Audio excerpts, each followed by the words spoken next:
안녕하세요. 반갑습니다. 네. 제가 무슨 제 소개를 좀 하자고 하면은 제가 두 번 정도 왔던 것 같은데, 그래도 한번 아예 저를 모르시는 분들이 많으실 것 같아서 그렇게 해드리면은, 저는 2009년도에 함께하는 교회에 입사했고요. 장난 아니죠? 그리고 그중에 14년 정도를 중고등부 사역을 했어요. 그리고 그 이후에 한 10년도 사역을 4년 정도 하고 지금 함께하는 교회 디렉터로 일하고 있습니다. 그래서 제가 말이 좀 빠르기도 하고 좀 단어가 저급하다고 해야 되나? 그런 것들이 좀 있거든요. 그래서 그런 것들은 그냥 저 사람 좀 덜 배웠구나 생각하시면서 넘어가 주시면 되겠습니다. 네, 제가 오늘 이야기를 준비하면서 좀 교회에 대한 이야기를 해달라고 해서 사실 설교 같은 느낌보다는 조금 세미나 같은 느낌으로 준비를 하긴 했거든요. 그래서 좀 지루하셔도 인생 다 그런 거죠. 네, 그렇습니다. 같이 성경 같이 읽고서 한번 같이 시작해 보도록 하겠습니다. 1부터 3장 5절부터 14절까지 말씀이고요. 한 절씩 교독하도록 하겠습니다. 나는 태어난 지 8일 만에 할례를 받았고 베냐민 지파에 속한 순수한 이스라엘 사람이며 히브리인 중에 히브리인입니다. 그리고 율법을 철저히 지키는 다윗파 사람이었고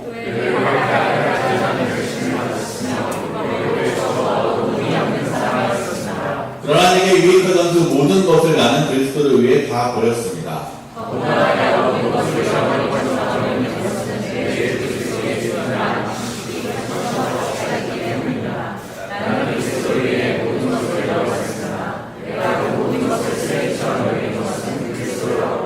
그분과 완전히 하나가 되기 위한 것입니다. 오직 나는 율법을 지켜서 내 스스로 의롭게 된 것이 아니라 그리스도를 믿음으로 의롭게 되었습니다. 이 의는 어디까지나 믿음에 근거한 것이며 하나님이 주신 것입니다.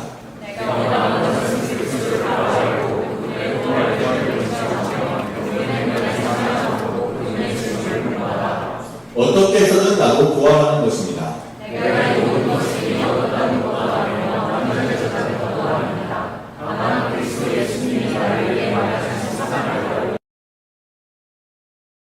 여러분, 나는 그것을 이미 얻었다고 생각하지 않습니다. 그러나 한 가지 일만은 분명히 하고 있습니다. 즉 뒤에 있는 것은 잊어버리고 앞에 있는 것을 잡으려고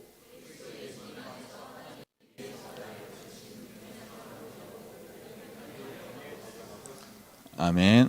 혹시 저희 함께 공동체 미션 스테이트먼트가 뭔지 아십니까? 요거예요, 요거. 혹시 들어보셨습니까? 하나님으로부터 멀리 있는 사람이 예수 그리스도의 헌신된 제자가 되는 것. 저희 공동체는 사실 이거 하나 하려고 모이는 공동체거든요.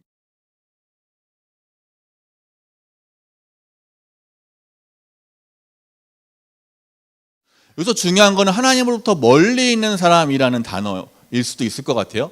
하나님으로부터 멀리 있는 사람을 위한 교회라는 것이 사실 우리에게는 그렇게까지 와닿지 않아요. 그렇지 않습니까? 뭐 나를 위한 교회였으면 좋겠잖아요. 그렇지 않습니까? 근데 하나님부터 멀리 있는 사람을 교회를 하려면은 뭐랄까, 내 주위에 하나님부터 멀리 있는 사람이 있어야 돼요. 이 교회가 언제 힘을 발휘하냐면은 내 가족이 교회를 안 다닐 때, 혹은 내가 너무 사랑하는 어떤 내 친구가 하나님을 모를 때, 내 아는 어떤 사람이, 내가 너무 사랑하는 어떤 사람이 하나님을 좀 알려주고 싶은데 그 사람과 하나님이 너무 거리가 멀 때, 그럴 때 이 교회가 힘을 발휘해요. 근데 우리는 사실 다 이기적이어서 다 우리에게 만족스러운 교회를 원하게 되어 있거든요. 다 저도 마찬가지예요. 저도 너무 어려운 찬양하면은 좀 찬양 좀 쉬운 거 했으면 좋겠어요. 근데 오늘 너무 쉬운 찬양을 해주셔서 너무 좋았거든요. 어쨌든 C.S. 루이스라는 사람이 쓴 순전한 기독교에 보면 이런 말이 있습니다. 회개는 선한 사람이 할 수 있는 일입니다. 바로 여기 함정이 있습니다. 정작 회개가 필요한 사람은 악한 사람인데 완전한 회개는 선한 사람은 할 수 있으니 말입니다. 여러분이 악해질수록 회개의 필요성은 점점 더 커지고 회개할 수 있는 능력은 점점 더 적어집니다. 마찬가지로 우리가 하나님부터 멀리 있는 사람이라는 그분은 자신이 멀리 있는지 모릅니다. 그리고 하나님부터 가까이 있는 사람은 그분을 볼 때 하나님으로부터 멀리 있다는 것을 발견하게 되는 거예요. 그러니까 그 멀리 있는 사람이 하나님께 가까이 오기 위해서는 하나님께 가까이 있는 여러분들이 필요한 거예요. 어떤 느낌인지 아시겠어요? 그래서 탕자의 비유에 보면은 첫째 아들과 둘째 아들 이야기가 나오잖아요. 첫째 아들은 아버지가 가까운 사람이었잖아요. 둘째 아들은 멀리 있는 사람이었고, 막상 둘째 아들은 하나님부터 멀리 있는 사람이었는데 가까이 있는 첫째 아들은 그냥 나만 생각하고 있어요. 그리고 창세기에 보면은 가인과 아벨 이야기가 나오는데, 아벨을 가인이 죽이고 나서 내가 내 동생을 지키는 자입니까? 라고 말하거든요, 하나님한테. 근데 사실 정답은 네가 네 동생을 지키는 자야 라는 거예요. 네가 네 동생을 지키는 자야. 그럼 누가 지키냐 네 동생을. 내가 쟤를 너무 사랑하는데 너도 그를 사랑한다면 너가 지켜줘야지 라고 하나님께서 반문하시는 거거든요.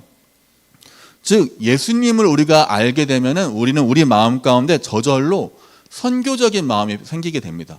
나는 이 하나님을 만나서 너무 좋은데, 나는 예수님을 만나서 너무 좋은데, 나는 저 사람도 그 예수님을 만났으면 좋겠다라는 것이 점점 생기게 돼요. 그리고 그것에 애를 쓰는 교회가 저희 함께 공동체입니다.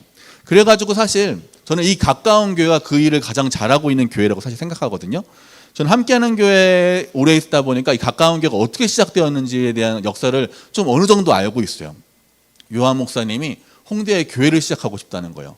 갑자기 뭐랄까, 교회 건축한 지 얼마 되지도 않았을 때, 그때 사실 교회 건축한 지 얼마 되지 않았기 때문에 이 교회의 빛을 어떻게 할 것인가, 지금 한 교회에 집중해서 어떻게든 빨리 부흥을 시켜서 빛을 없앨 것인가, 이런 거에 다 고민하고 있을 때였거든요.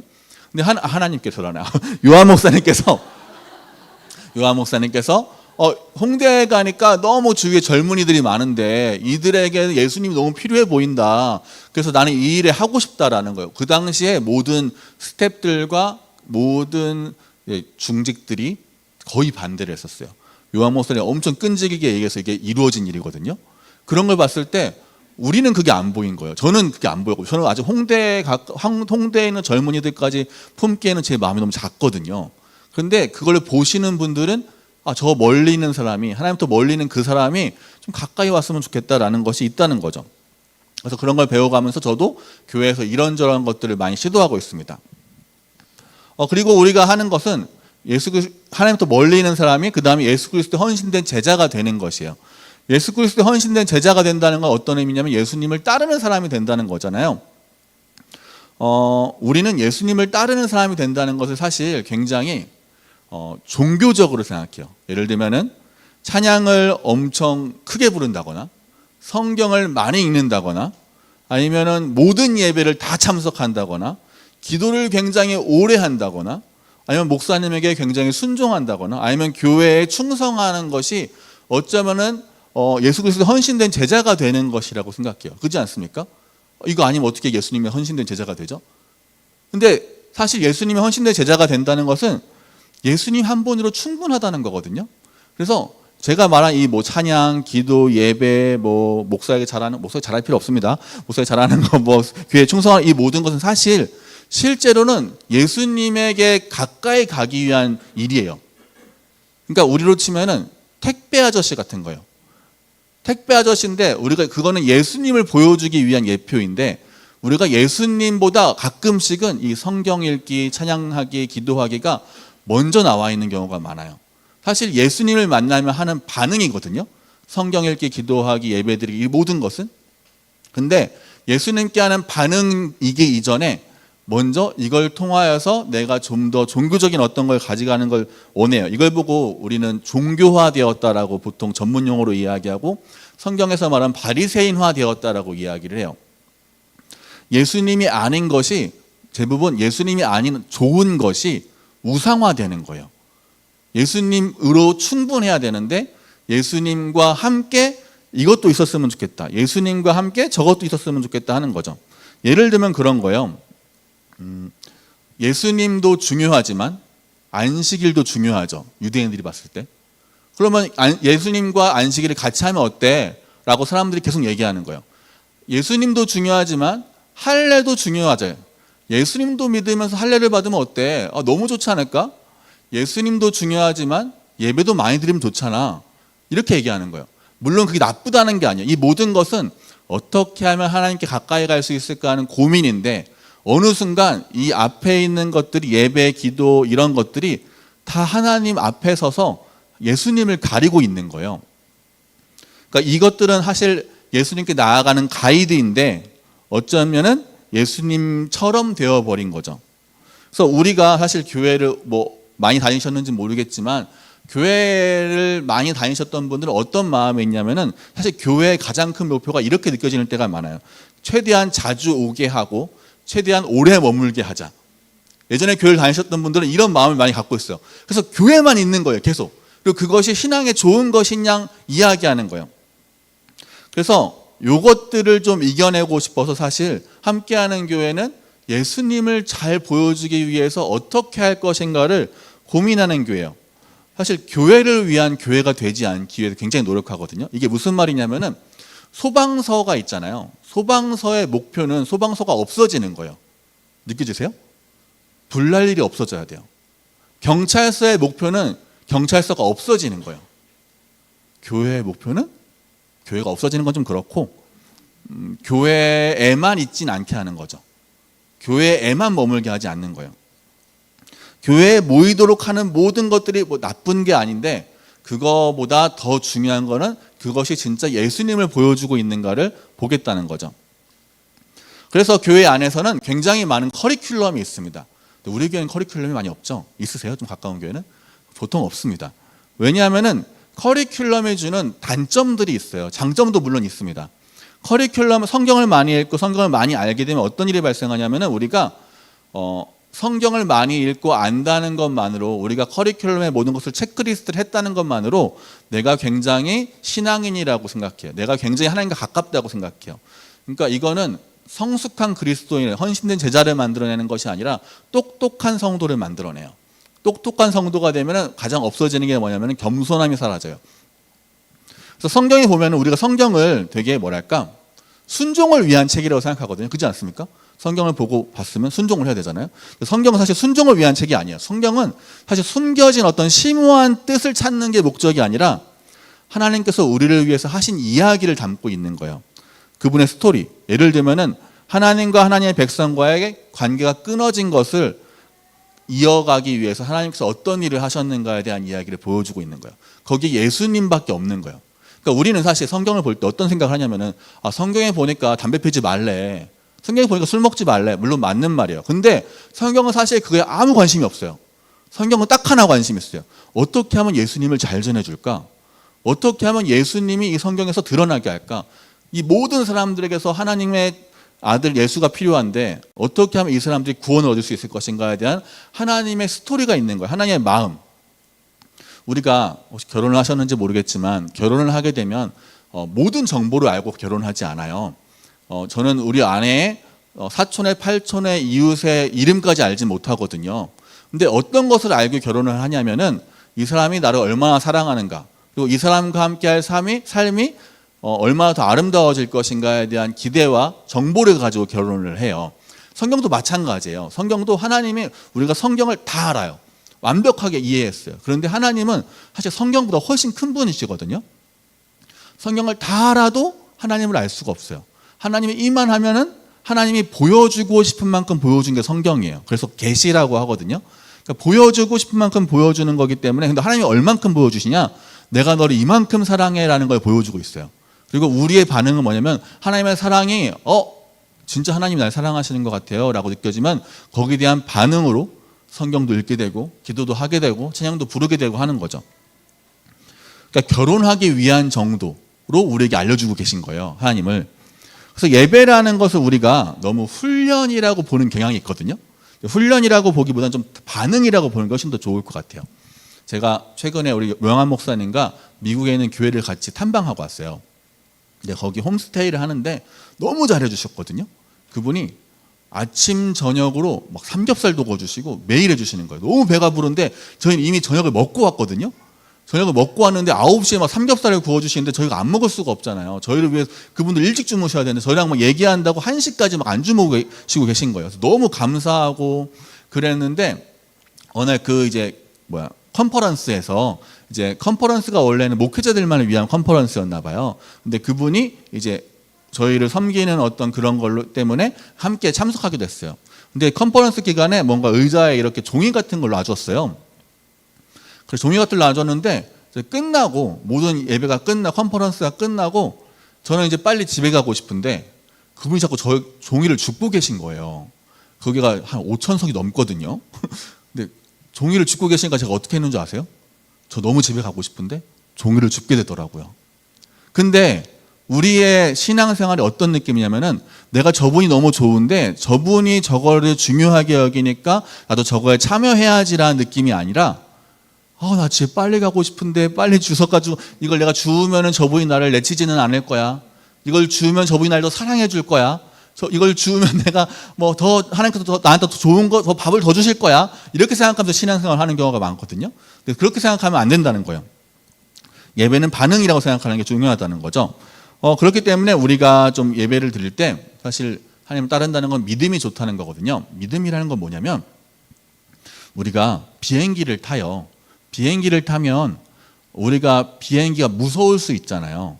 비행기가 흔들리고 이런 무서울 수 있잖아요. 우리는 믿음의 정도 때문에 목적지에 도착하는 게 아니에요. 기장님의 실력 때문에 목적지에 도착하는 거거든요. 우리 기장님이신 예수님이 우리를 목적지로 끌고 가실 거예요. 근데 믿음이 언제 필요하냐면은 비행기가 너무 많이 흔들려요. 죽을 것 같아요. 낙하산이 하나밖에 안 남았네? 내가 뛰어내려야 될 것 같아요. 그러면 내가 뛰어내리면 믿음이 없는 거예요. 이게 성경이 되게 많이 나오거든요. 바다에서 풍랑이 칠 때, 배에서 막 계자들이 어떻게 해야 됩니까? 말할 때 왜 내가 있는데 너희들은 무서워하냐? 라고 얘기하면서 이야기하잖아요.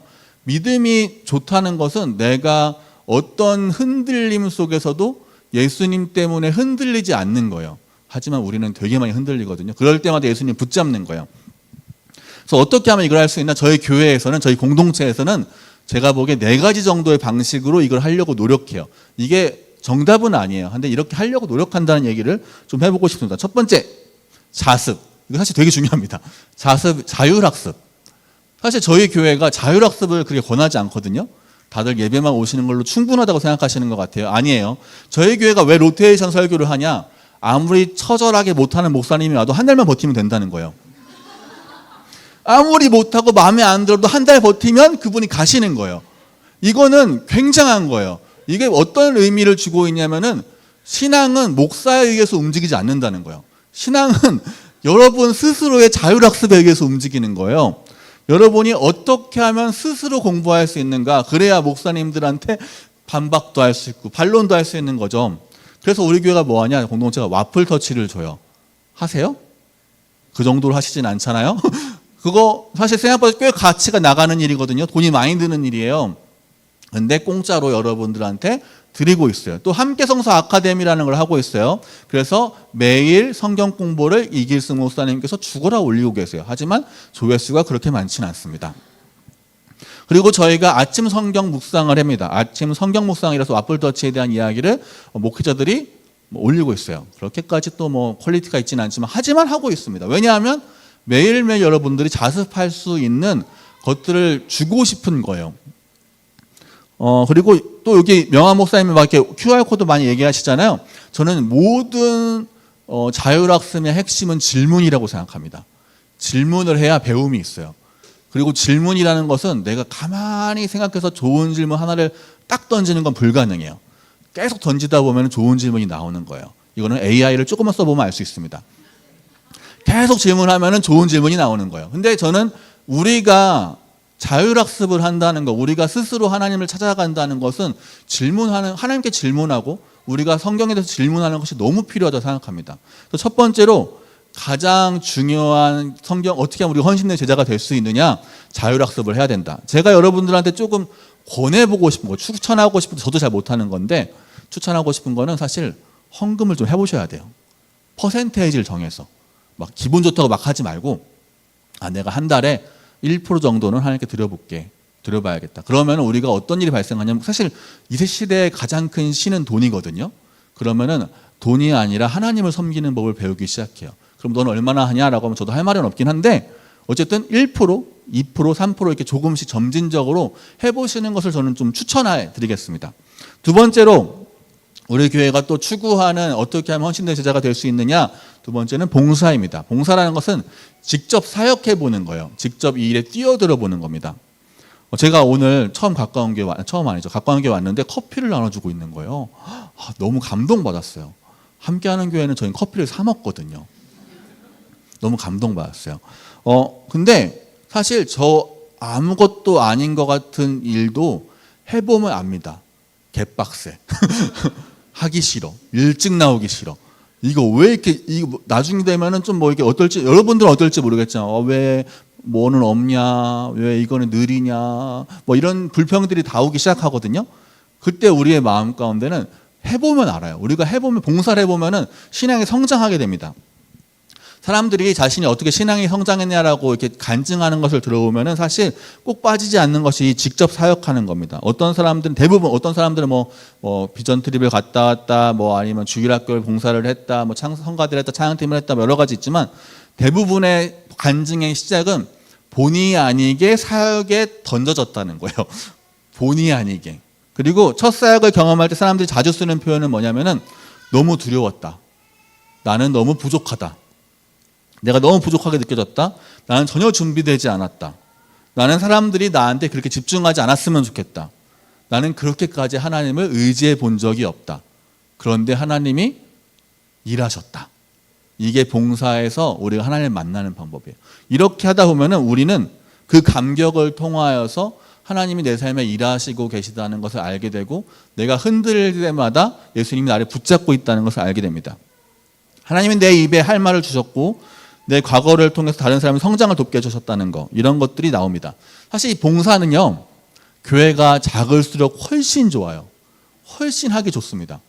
제가 재밌는 그걸 봤는데요, 글을 봤는데, 이 우리나라에 있는 베이시스트 중에 80%는 다 교회에서 시작했대요. 베이시스트가 뭔지 아세요? 베이스 기타를 치는 사람들. 저도 베이시스트거든요. 근데 저는 베이스 기타도 치고요, 건반도 치고요, 기타도 쳐요. 왜 그런 줄 아세요? 사람이 없어서. 하다 보니까. 원래는 기도회를 인도하고 하려고 하는데 건반이 안 온다는 거예요. 생목소리로 찬양을 하는 게 너무 힘들잖아요. 그래서 기타를 배웠어요. 한 2주 배우니까 뭐 없는 것보단 낫겠더라고. 그렇게 하면서 하는 거예요. 그리고 교회가 작을수록 자꾸 해보라고 해요. 해봐. 괜찮아. 그래서 교회가 작을수록 자꾸 해보는 일이 많아요. 뭐 PPT도 해보고, 뭐 다 해봐요. 그러다 보면은 늘어요. 저 음향도 좀 다룰 줄 알거든요. 왜 알겠어요? 다 해봐서 한 거예요. 해봐서. 그렇게 다 해보시는 거예요. 막 의자도 깔아보시고, 이렇게 옮겨도 보시고, 막 다 청소도 해보시는 거예요. 그러면은 늘고요, 하나님과 가까워져요. 그리고 두 번째로 중요한 건 사람을 사람으로 보게 돼요. 이게 무슨 말이냐면은, 저는 사실 가까운 교회 올 때 그냥 가까운 교회라는 이름으로 오거든요. 그렇지 않겠습니까? 근데 가까운 교회에서 아는 사람을 만나면, 수연자매나 이렇게 아는 사람, 지연자매 이렇게 아는 사람을 만나면요, 그 사람이 이 가까운 교회가 아니라 한 사람 한 사람으로 보이기 시작해요. 이게 봉사하면 보이기 시작해요. 봉사를 안 하면 그냥 공동체예요. 그냥 대표명사예요. 근데 그 안에 들어가면 한 사람 한 사람들의 이름과 삶이 보이기 시작해요. 그러면서 내가 하나님과 더 성장하게 됩니다. 그래서 저는 여러분들에게 스스로 준비되었다고 느껴지기 전에 봉사하시길 원합니다. 무조건 빨리, 최대한 빠르게. 제일 이게 봉사를 이렇게 권하는 사람으로서 제일 무서운 사람이 누구냐면요, 저 준비됐어요. 저 엄청 잘할 것 같아요.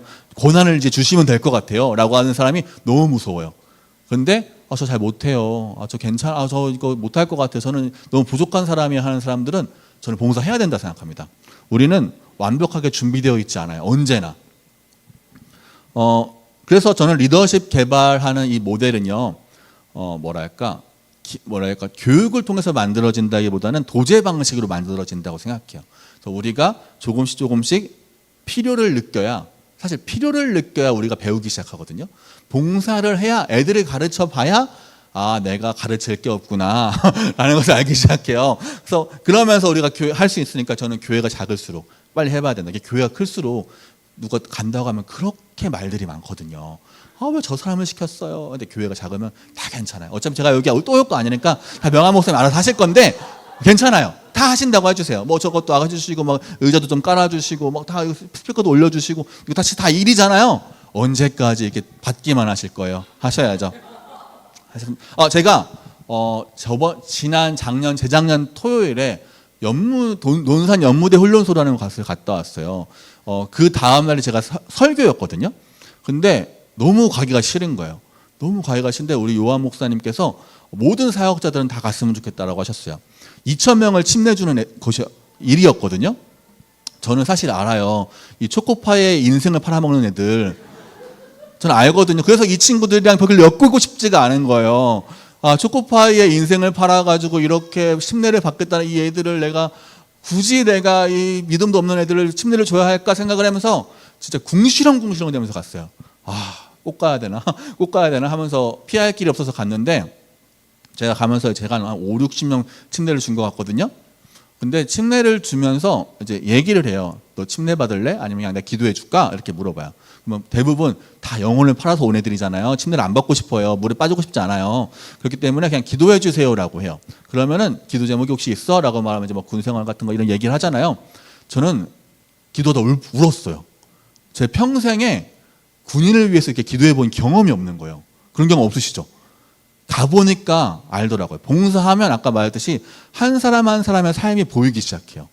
그래서 전 여러분들한테 봉사를 너무너무 추천합니다. 그래서 저희 함께하는 교회에서는 이제 제 교회 얘기를 좀 해야 여러분들 이해를 하실 테니까 저희는 새가족 교육을 새가족 교육이 끝나면은 봉사 시식회를 해요. 그래서 무슨 봉사든지 시켜줘요. 이렇게 우리 저런 것도 시켜주고요. 이런 거 있어요. 주차콘 나르는 거, 주차 봉사 하는 거, 안내하는 거 이런 거 얘기하거든요. 무조건 하나씩 하게 하는데 사실 잘 안 해요. 근데 사실 거부하긴 하는데 그래도 봉사 시식회를 해서 이거 한 번씩 해보시라고 이게 우리 교회 교인이 되는 그거니까 이렇게 하면 합니다. 또 저희는 또 소그룹 리더분들을 사실 이렇게 말하면 좀 안 될 수도 있는데 대충 뽑아요. 저는 소그룹 리더라는 단어보다 소그룹 진행자라는 단어가 더 좋거든요. MC라는 단어가. 그래서 우리는 뭔가 엄청나게 대단한 사람이라 리더가 되는 사람이 아니라 이 소그룹에서 지금 오늘 진행을 맡은 사람을 뽑는 거예요. 그러면 우리가 마음에 훨씬 더 부담이 줄어들잖아요. 그리고 교회를 잘 몰라도 하나님을 잘 몰라도 진행은 할 수 있어요. 질문도 있고 다 하니까. 그러면은 조금 더 쉽게 봉사에 참여할 수 있지 않을까? 봉사에 참여하는 마음을 가지고 내 부족함을 알고 조금 더 하나님을 알아보고자 하지 않을까라는 생각을 합니다. 네, 어쨌든 그런 식으로 하고요. 제가 시간이 네. 큰일 났다. 두 개가 더 있네. 빨리 하겠습니다. 세 번째는 예비하신 관계입니다. 세 번째와 네 번째는 교회가 할 수는 없는 일이에요. 예비하신 관계라는 특별한 관계라는 것을 말하는 거거든요. 저는 관계의 요소가 빠진 신앙 이야기를 들어본 적이 없어요. 모두 다 관계에서 신앙이 시작되기도 하고 나빠지기도 합니다. 그래서 관계를 만들어내는 것은 불가능해요. 어떤 특별한 관계는요. 그런데 우리가 관계에 대해서 영향을 받을 때는 언제냐면은 상대방을 통하여서 하나님의 음성을 들을 때 혹은 상대방에게서 하나님을 보게 될 때 이럴 때 보게 되거든요. 이럴 때 알게 되거든요. 우리는 이것을 프로그램으로 만들지는 못하지만 우리는 이것을 잘하기 위해서 최선을 다해서 엮어보려고 해요. 거미줄처럼 성도님들을. 왜냐하면 저는 교회와 익숙하지 않은 하나님부터 멀리 있는 사람이 하나님과 가까운 사람들과 엄청나게 교통했으면 좋겠거든요. 그래서 가까운 길은 축구를 한다 그러더라고요. 축구를 하면 저희 교회는 야구를 하거든요. 야구를 하는데 그 야구팀의 한 분이 요즘 최근 이번 연도부터 저희 교회 5, 6학년 선생님을 하고 있어요. 대단하지 않습니까? 그분은 교회를 나오지 않았어요. 교회를 다니지 않았고 아내 때문에 어쩔 수 없이 야구를 너무 하고 싶은데 아내가 교회 야구팀만 된다고 해서 야구팀을 가서 거기서 열심히 하다가 써니 목사님이랑 교통하게 되고 알면서 좀 마음이 좀 힘들 때 교회를 찾았는데 이번에 교회를 나와서 2년 정도 있다가 나도 뭔가를 해야 되지 않을까라는 생각이 들어서 봉사를 시작했어요. 그럼 대단하지 않습니까? 물론 이분이 이렇게 대단한 거 가르치시겠어요, 그죠? 하지만 이분은 게임 담당이세요. 게임 담당. 그래서 그런 거 하고 있고 또 우리 교회 어떤 분은 아내분이랑 재혼을 하셨어요. 재혼을 하신 아내분은 교회를 처음 나와보세요. 그래서 교회를 갈 때마다 싸웠다는 거예요. 교회를 갈 때마다 싸워가지고 이 교회 저 교회 다니면 갈 때마다 싸워가지고 대전으로 오시게 되시면서 그냥 이 교회가 그나마 아내에게 제일 낫겠다 싶어서 교회를 저희 교회로 옮기셨거든요. 옮기셔가지고 다니다가 우리 교회는 또 괜찮았나 봐요. 그러다가 나 노래 부르는 거 너무 좋아해. 나 노래방에서 날리는 사람이야 라고 생각을 하셔가지고 찬양팀을 하고 싶으시다고 하셨어요. 그래가지고 저희 교회 찬양하시는 집사님이 계시거든요. 그래서 근데 진짜 잘하세요. 표정이 진짜 좋으세요. 근데 제가 하고 싶은 말은 뭐냐면은 우리가 봉사를 통하여서 하나님 만날 수 있다는 거고, 그분이 그래서 지금은 꽤 매일 큐티하시고 매일 말씀을 읽으시고 그런 분이 되셨어요. 그러니까 저는 여러분들도 그런 삶이 있었으면 좋겠어요. 저는 그래서 저희 교회에서는 저는 이제 중고등부를 많이 했으니까 중고등부를 통해서 제가 가장 하고 싶었던 거 뭐냐면은 기도 친구 만들어주는 거였어요. 사실 모든 캠프의 여름 캠프의 핵심은 뭐냐면은 얼마나 목이 쉬었느냐로 이 캠프의 성공 여부를 확인하거든요. 얼마나 목이 쉬었느냐. 마지막 날 왔는데 목이 안 쉬었어? 이 캠프는 별로였어 라고 생각해요. 그런데 저는 중고등부 할 때 어떻게 하면 친구를 많이 만들어줄까, 이걸 진짜 많이 고민했어요. 그래서 진짜 쓸데없는 일을 많이 했거든요. 그래서 저 산티아고도 갔다 왔고요, 뭐 지리산도 갔다 왔고요, 자전거 타고서 전국 일주도 하고요. 왜 그랬을까? 아무 쓸모가 없잖아요. 교회에서 안 해도 되잖아요. 근데 거기서 혹시나 믿는 사람들끼리, 자기 친구들끼리 혹시라도 어려울 때 친구가 되어줄 수 있지 않을까라는 서 고민했던 거죠. 마지막 사건, 중요한 사건. 우리는 다 살다 보면 중요한 사건을 겪게 됩니다. 대부분은 원하지 않는데 겪게 돼요. 아프게. 이직, 실직, 뭐 가정의 어려움, 뭐 그런 거 있잖아요. 좋은 것도 있어요. 결혼, 출산, 승진, 뭐 아픈 거, 친구 배신하는 거, 이런 거 있어요. 근데 이 모든 것을 겪게 되는 이 상황에서 우리가 언제 이걸 겪는다고 다 신앙이 좋아지는 건 아니에요. 이것을 겪었을 때 언제 신앙이 좋아지냐면요, 보니까 그 당시에 그 사람이 갖고 있었던 세계관, 이게 1번, 그리고 그 당시에 그 사람의 주위에 있었던 사람들, 이게 2번이더라고요. 이거는 우리가 만들어낼 수는 없어요. 그 사람한테 이렇게 하라고 말씀할 수는 없죠. 교회가 만들 수는 없지만 중요한 건 역시 아까 말씀드렸듯이 우리가 관계가 되어 있으면 중요한 사건이 있을 때 그 일을 통하여서 이 일들을 해석할 수 있도록 도와줄 수 있게 돼요. 믿음이 자라가거나 식어지게 하는 것은 사실 이 사건 자체가 아니라요, 방향을 결정한 건 이 사건에 대한 해석이거든요. 그 해석을 그 사람이 어떻게 해석했는지, 혹은 스스로 해석하기가 어려웠다면은 그 주위에 있던 누군가가 어떻게 도와줘서 해석을 했는지가 중요합니다. 저희 교회에 청년 중에 그런 친구가 있어요. 부모님이 돌아가셨어요. 갑자기. 이 친구가 30살쯤에 부모님이. 그래가지고 너무 이 삶이 괴롭고 힘들고 어려운 거예요. 그래서 그 당시에 그 친구와 친하게 지내던 한 교회 다니는 친구, 우리 교회 사람이 아니에요. 교회 다니는 사람이 너 그러면 교회를 나가보는 게 어때? 라고 해서 교회를 다니기 시작했어요. 무려 더 예전에 있는 그 친구가 서울까지. 교회를 한 1년 정도 그렇게 다니다가 마음속에 하나님을 믿는 마음이 생기기 시작한 거예요. 그런데 그래도 서울까지 오기는 좀 빡세다라고 생각을 한 거예요.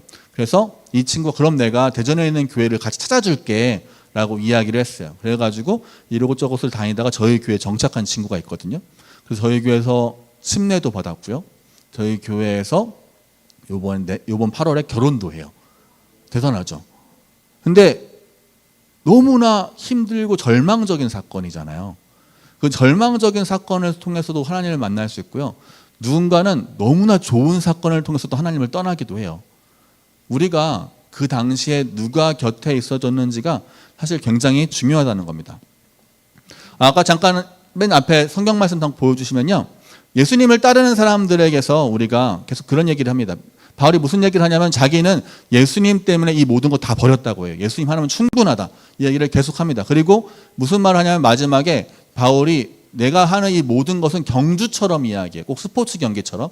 근데 우리는 사실 예수님을 알아간다는 것을 굉장히 공부하는 걸로 생각하는 경우가 많거든요.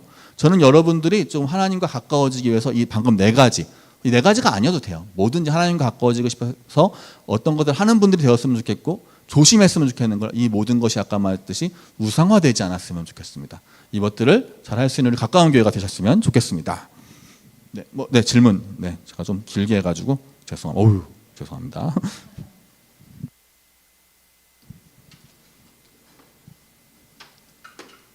네, 저희 멀리까지 또 와서 좋은 말씀 전해주신 정원태 목사님께 박수 한번 부탁드릴게요. 네, 앉아주시면 됩니다. 사실 제가 헌태 목사님과 대화하다 보면 놀랄 때가 있어요. 언제 놀라냐면 그냥 저희 길승 목사님은 뭐든 열심히 준비하는 게 그냥 알잖아요. 근데 헌태 목사님은 이렇게 보면 그냥 하면 되지. 근데 막상 이렇게 해서 해주시는 거 보잖아요. 그러면 제일 준비를 정말 열심히 해서 와주시거든요. 저 9페이지 준비했습니다. 제가 언제 느꼈냐면 이번 세미나를 준비하면서 써니 목사님, 기중 목사님, 저 이렇게 4명이서 모여서 어떻게 할까 커리큘럼도 막 얘기하고 하는데 막상 와서 보면 다 본인들이 하고 싶은 얘기가 있으시거든요. 약속이 잘 안 지켜질 때가 있는데 헌정 목사님은 매주를 다 보시면서 어떤 얘기하면 좋을까 이걸 또 연구해서 와주신 거예요. 그래서 오늘 이런 좋은 말씀 나눠주셨고요. 저희 마지막으로 또 멀리까지 오셨으니까 질문을 하나 드릴게요. 답변을 하나씩 해주시면 좋을 것 같은데 첫 번째는 내가 하나님께 가까워지기 위해서 하나님 저는 뭐가 필요한 것 같아요. 지금 내가 생각할 때, 제가 생각할 때, 개인적으로 생각하실 때 내가 지금 하나님께 가까워지기 위해서 뭐가 필요할까요? 고민해 보시고 여기에 답변을 하나 달아주시면 감사하겠습니다. 오늘 말씀 나눈 거 잠깐 요약드리면 신앙이 성장하는데 하나님과 가까워지는데 필요한 건 자율학습, 보이지 않는 곳에서 내가 능동적으로 해보려고 하는 태도가 있고요. 두 번째 봉사, 그냥 아는 것에서 끝나지 않고 실제로 실천해보는 태도가 있고요. 세 번째는 관계, 하나님 저 혼자는 안 될 것 같아요. 제 옆에 누군가가 있어야 될 것 같아요 라고 생각할 수도 있고요. 마지막 인생의 사건을 해석하는 거, 하나님 내가 이 어렵고 힘든 과정 가운데 저에게 하나님의 뜻을 올바로 해석할 수 있는 사람들 혹은 그런 해석들이 필요합니다. 요 4가지에 대한 이야기를 해주셨어요. 그래서 한번 이야기를 정리해서 남겨주시면 감사하겠습니다. 하면서 제가 먼저 목사님께 간단하게 질문을 드리면, 함께하는 교회, 아마 여기 계신 분들도 마찬가지실 것 같은데 함께하는 교회가 하나님으로부터 가장 멀리 있는 사람들이 헌신된 제자로 나아가게 만들기 위한 그거 하나 하기 위해서 모였잖아요. 근데 문제는 모인 분들이 제가 제일 하나님한테 먼 것 같은데요? 라고 생각할 수 있잖아요. 그렇죠. 내가 어딘가에 나아가기 이전에 내가 하나님으로부터 가장 멀리 있는 것 같아요 라고 생각하실 수도 많이 있을 것 같거든요. 네, 그럴 때 교회는, 목사님은 어떻게 그분들에게 나아가시나요? 저는 제가 사실 제일 좋아하는 방법은 우선 만나는 거고요. 당연히 자기가 본인이 하나님도 멀리 있다고 느껴지는 어떤 암담함이 있다면 만나서 이야기를 충분히 들어보는 것이 가장 좋은 방법이라고 생각합니다. 그리고 같이 기도해주고 그리고 우리가 함께 이 일을 하고 싶어 하는 것들에 대한 이야기를 조금 더 나눠보고 싶을 것 같고요. 저는 또 그분들에게 원하는 거는 조금 더 교회 안으로 들어오면서 좀 더 관계를 쌓아가면서 가까워지기 시작하더라고요. 그래서 교회 안에 여러 가지 프로그램들을 좀 추천해줘 보고 싶을 것 같습니다. 네, 지금 글들을 남겨주고 계신데 이렇게 한번 보시면 될 것 같고요. 네, 두 번째는 대전에서 저희는 가까운 교회를 통해서 모인 분들이시니까 사실 여기가 너무 익숙하고 당연하게 신앙생활하고 있지만 사실 대전에서 여기까지 나오시는데 아까 말씀해 주신 것처럼 되게 중요한 어떤 결심들과 또 과정들이 있었을 것 같아요. 네. 지금 돌이켜보면 함께 공동체에서 보리떡교회나 가까운 교회나 이 네트워크 교회가 그 공동체 안에서 어떤 의미들을 가지고 있는지도 좀 말씀해 주시면 좋을 것 같아요. 너무 중요한 의미를 갖고 있다고 생각합니다. 저는 사실 교회를 개척해야 된다고 생각하거든요. 사과나무의 열매는 사과나무여야 된다고 생각합니다. 그래서 또 하나의 사과나무들이 여러 곳에 있어지는 것이 하나님의 나라를 만드는 일이라고 생각하고, 또 저는 함께하는 교회가 아무리 좋은 교회가 되어도 감당하지 못하는 사람들이 있다고 생각해요. 한 교회가 감당할 수 없는 사람들. 왜냐하면 그 교회가 커지면서 갖게 되는 어떤 취향, 이런 개성, 스스로의 모습이 생기기 시작하거든요. 그러면은 그 모습에서 멀어지는 사람들은 조금씩 문화적으로도 마찬가지고 멀어진다고 생각하는 여러 다양한 모습을 가진 교회들이 다양한 곳에 있으면 가장 그것이 아름다운 모습이지 않을까, 하나님이 가장 원하시는 모습이지 않을까 생각합니다. 그래서 가까운 교회에 있는 성도님들의 모습이 함께하는 교회 성도님들과는 좀 달랐으면 좋겠고요. 그리고 이 안에서 이 교회이기 때문에 오시는 분들이 많았으면 좋겠습니다. 마찬가지로 함께하는 교회이기 때문에 올 수 있는, 저희 교회는 익명성이 진짜 장난 아니거든요. 익명성을 원하시는 분들만 오세요. 그러면 또 그건 사실 또 나쁘다고 생각할 수도 있지만 좋다고 생각할 수도 있잖아요. 그리고 또 여기에서는 저는 어떤 관계를 맺는 거, 그리고 또 이렇게 저는 사실 이렇게 건반 하나로 이렇게 멀찍이 찬양하는 거 처음 들어봤거든요.